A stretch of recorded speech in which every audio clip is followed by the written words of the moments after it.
বিন শাহিদি, যতক্ষণে তোমার আল্লাহর আলো মাটি অবধি পৌঁছবে, শয়তানের মেয়ের কার্য সিদ্ধ হয়ে যাবে। দেখবে সূর্যগ্রহণের আর মাত্র 3 দিন বাকি।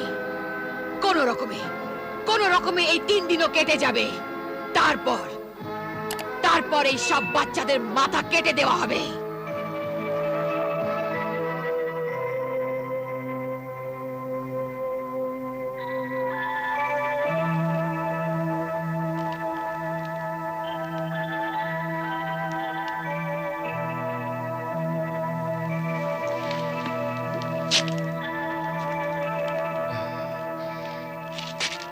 আর মাত্র 3 দিন রয়ে গেছে।